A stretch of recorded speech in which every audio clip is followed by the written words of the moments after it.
Assalamualaikum dan selamat malam. Terima kasih kerana menonton video YouTube ataupun di JR channel Pak Komedin ataupun JR Pak Komedin channel, yang mana di sini saya kongsikan beberapa tip pendidikan berkaitan dengan kaedah penjagaan diri, sains dan teknologi ataupun segala tip baru situasi semasa yang melanda di seluruh dunia, amnya di negara Malaysia.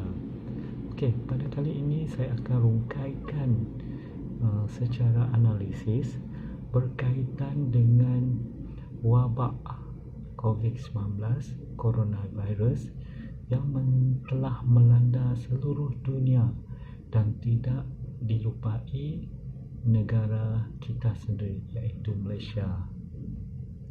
Saya pecahkan video kali ini kepada dua kaedah analisis yang agak ringkas.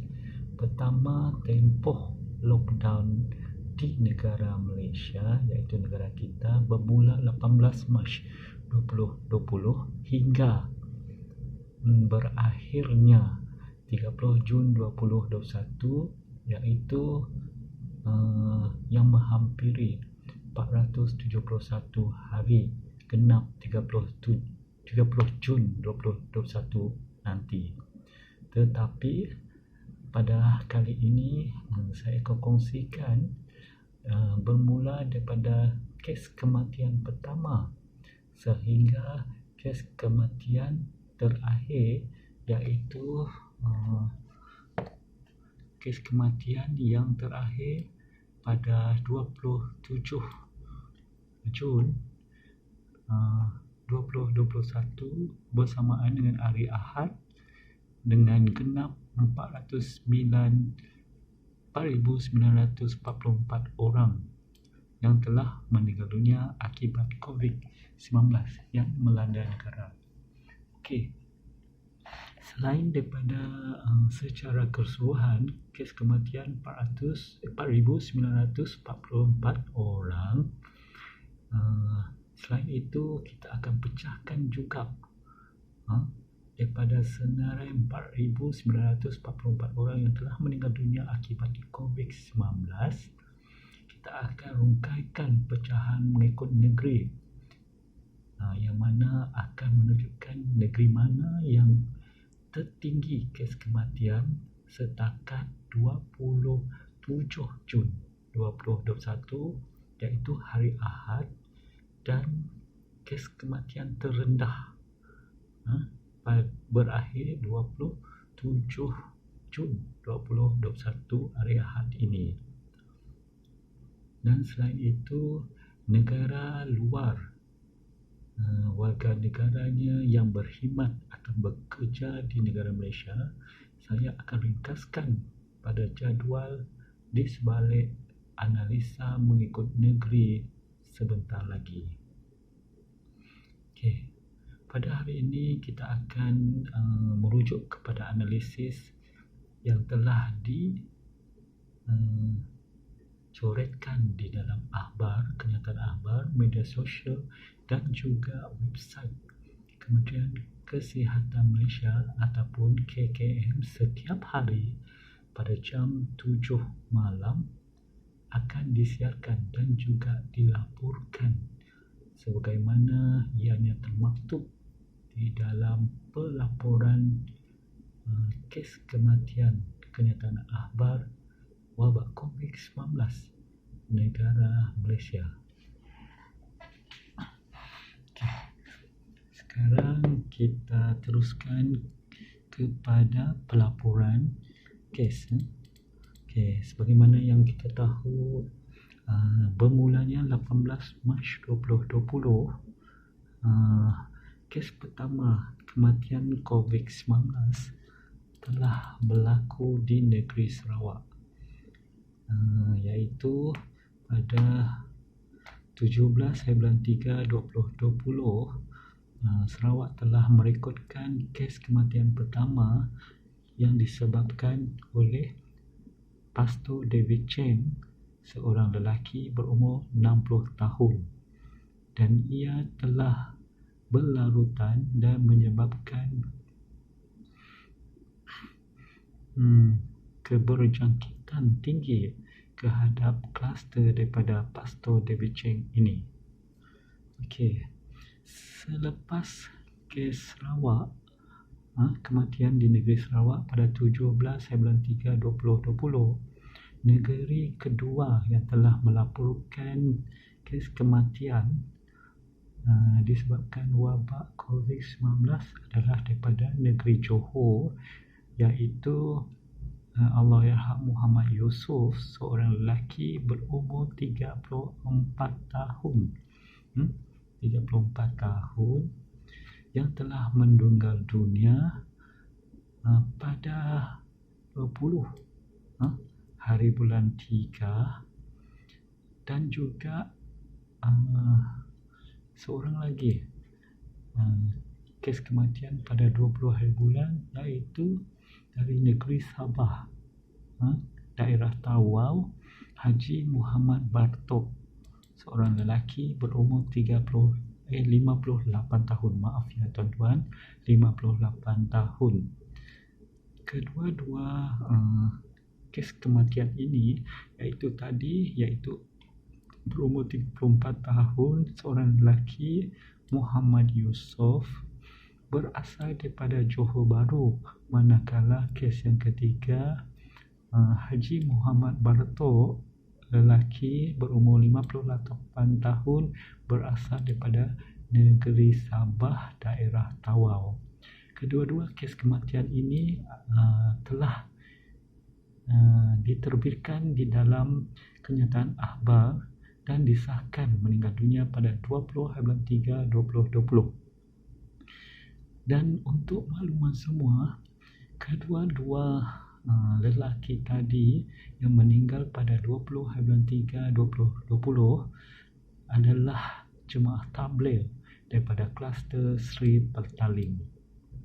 Manakala pada 21/3, iaitu hanya salah seorang daripada kes kematian yang telah dilaporkan pada 21/3/2020 yang juga sebagai jemaah tabligh Sri Petaling yang berasal daripada Jasin, Melaka, berumur 50 tahun, seorang lelaki, iaitu Allahyarham Syuhaimi Abdul Aziz.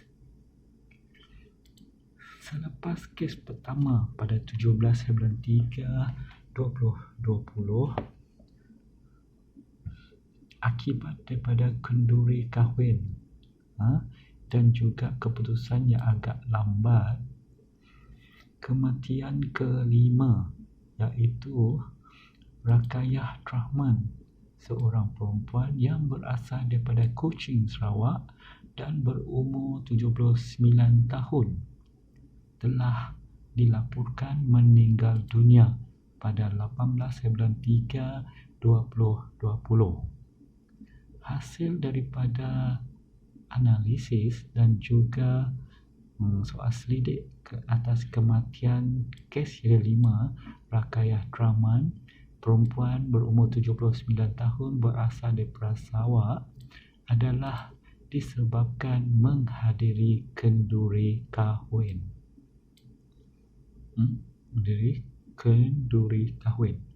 Akibat daripada menghadiri kenduri kahwin anak mangsa kepada Rakayah Rahman, seorang perempuan, dan anak kelima daripada keluarga tersebut, iaitu Nur Hafizah Abdul Rahman, berumur 40 tahun, sama juga berasal daripada Sarawak, Kuching, Sarawak, telah disahkan meninggal dunia pada 21 hari bulan 3 2020.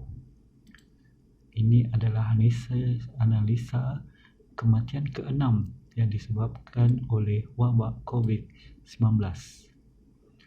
Kesimpulannya, setakat 6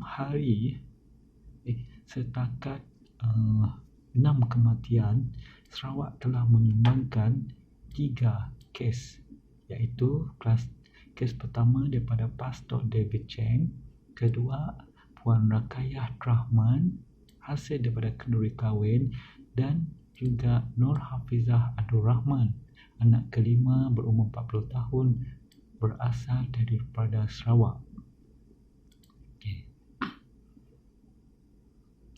Seterusnya kita imbas selepas negeri Sarawak, Johor, Sabah, Melaka.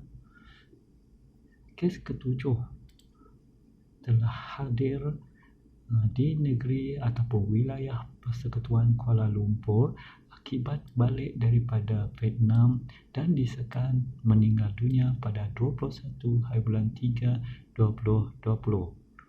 Kes kematian ini adalah seorang lelaki berumur 57 tahun dan bernama Idris Hatan.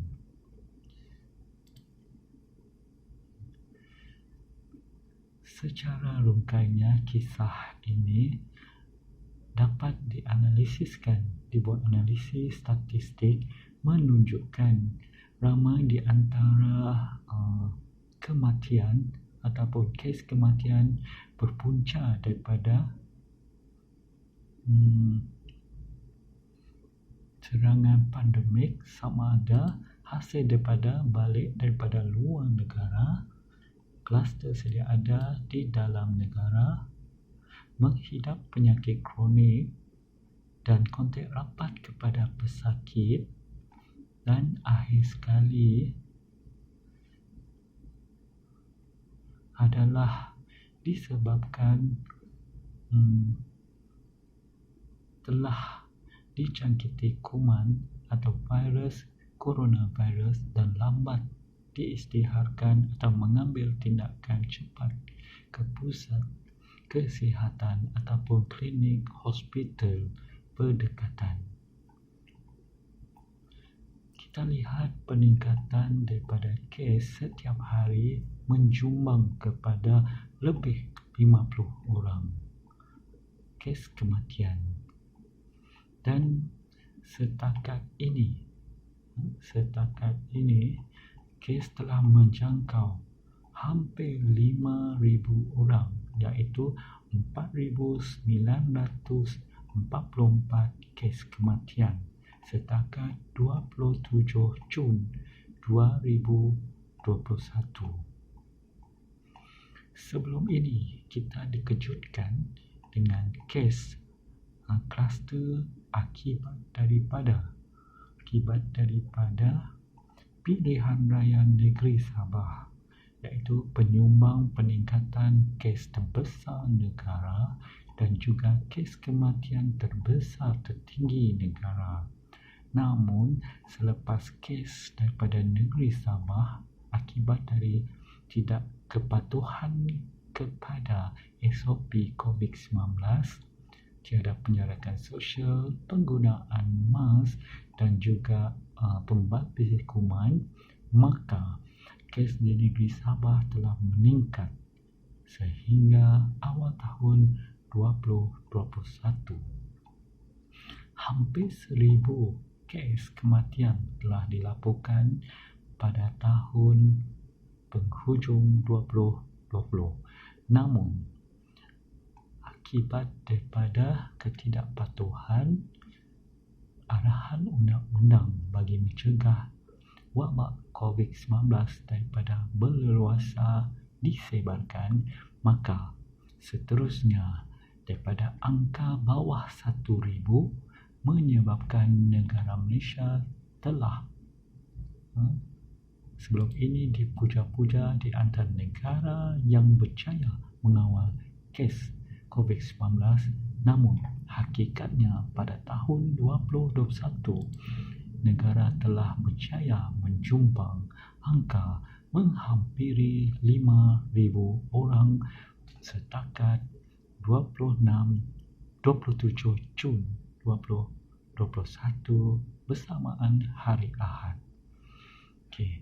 Di sini tuan-tuan dan puan-puan, rakan-rakan YouTube di luar sana boleh melihat analisis menggunakan warna yang membezakan sama ada kes kematian daripada negeri Selangor, Johor, Sabah, Kuala Lumpur, Melaka, Kedah, Negeri Sembilan, Sarawak, Kelantan, wilayah Labuan, Pahang, Pulau Pinang,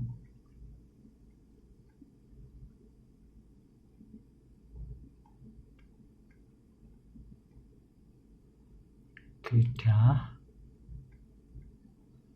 Negeri Sembilan,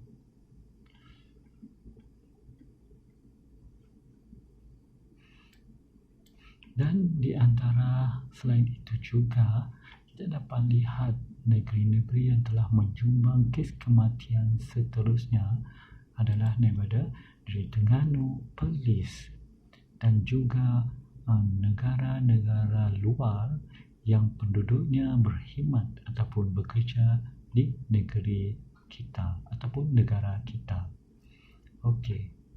Sepanjang tempoh daripada 18 Mac tahun 2020 yang pada mulanya wabak COVID-19 menyerang seluruh dunia dan juga negara kita, kita dapat lihat pertambahan kes kematian setiap hari berakhir pada 27 Jun 2021 bersamaan hari Ahad membuktikan bahawa peningkatan dan kaedah mendata kes kematian yang melebihi 50 orang setiap hari.